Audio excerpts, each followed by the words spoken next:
ഓം ദേവഗുരുവേ, ധർമ്മത്തിന്റെ ദീപമേ, വിദ്യയുടെയും വിവേകത്തിന്റെയും അമൃതധാരയെ.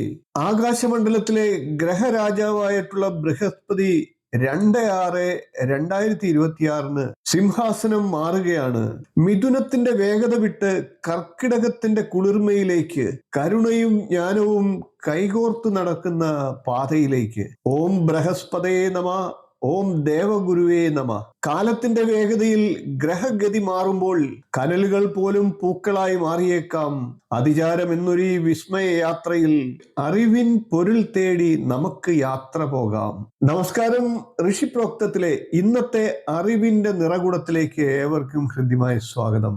കാലചക്രത്തിൽ എല്ലാ ഗ്രഹങ്ങളും സഞ്ചരിക്കുന്നു. എന്നാൽ ഗുരു നീങ്ങുമ്പോൾ ജീവിത രേഖകൾ തന്നെ പുനർലിഖിതമാകുന്നു. 2026 ജൂൺ 2 ബൃഹസ്പതി മിഥുനത്തിന്റെ അസ്ഥിരവായുവിൽ നിന്ന് കർക്കിടകത്തിന്റെ സ്നേഹജലത്തിലേക്ക് അതിചാരത്തോടെ കടക്കുന്നു. ഇത് വെറും ഒരു രാശിമാറ്റമല്ല, അവസരങ്ങൾ വേഗത്തിൽ തുറക്കുന്ന ഒരു കാലഘട്ടമാണ്. ചിലർക്കിത് പുതിയ തുടക്കമാകും, ചിലർക്കിത് പരീക്ഷയാകും. എന്നാൽ ധർമ്മത്തിന്റെ വഴിയിൽ നിൽക്കുന്നവരെ ഗുരു കൈവെടിയുകയില്ല. അറിവിൻ നിലാവായി പെയ്യും ഈ ബൃഹസ്പതി ഇരുളകറ്റും ദീപമായി മാറുമ്പോൾ കർക്കിടക കടലിലെ തിരമാല പോൽ നന്മകൾ തൻ അലകൾ നമ്മിൽ ഉയരട്ടെ.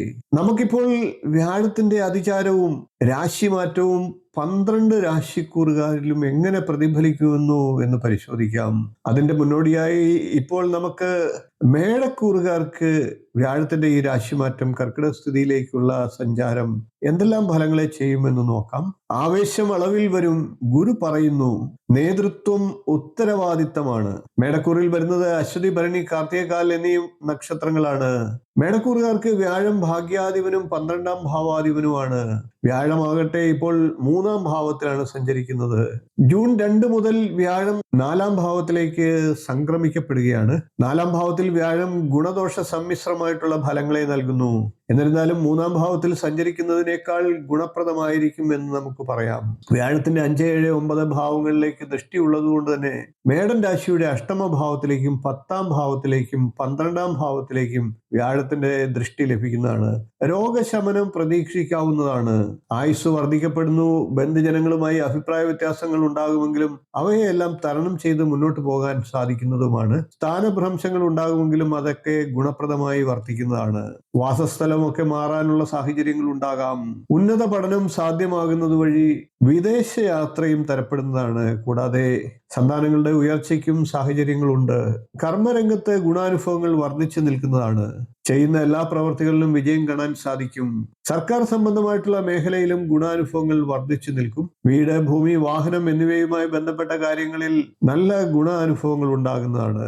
ഭൂമി സ്വന്തം പേരിൽ വാങ്ങുന്നതിനും വീട് പുതുക്കി പണിയുന്നതിനും പുതിയ വീട് വാങ്ങുന്നതിനും ഒക്കെയുള്ള അവസരങ്ങൾ ഉണ്ടാകും. അതോടൊപ്പം തന്നെ പുതിയ വാഹനങ്ങൾ വാങ്ങാൻ ആഗ്രഹിക്കുന്നവർക്കും അതിനുള്ള സാഹചര്യങ്ങൾ ഉണ്ടാകും. വ്യാഴത്തിന്റെ 12ലേക്കുള്ള ദൃഷ്ടി കാരണം ഇതുവരെ ഉണ്ടായിക്കൊണ്ടിരുന്ന ധനച്ചിലവുകൾക്ക് ഒരു ശമനം ഉണ്ടാകുന്നതാണ്. 12ാം ഭാവത്തിലേക്ക് വ്യാഴ ദൃഷ്ടി പതിയുമ്പോൾ ശനിയുടെ ദോഷം കുറയുന്നതാണ്. 7 ശനിയുമായി ബന്ധപ്പെട്ടിരിക്കുന്ന ഈ കാലമാണ്.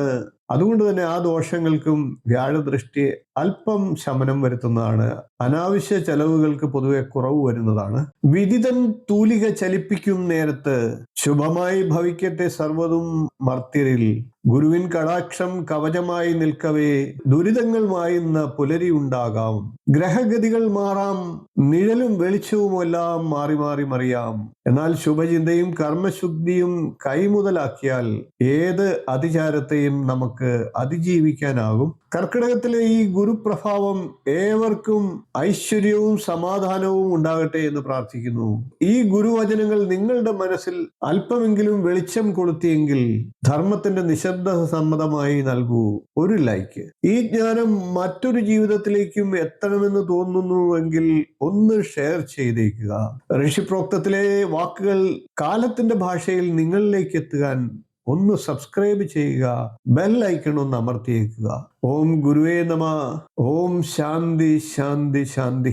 പുതിയൊരു അറിവുമായി വീണ്ടും നമുക്ക് കാണാം. നന്ദി, നമസ്കാരം, ശുഭദിനം.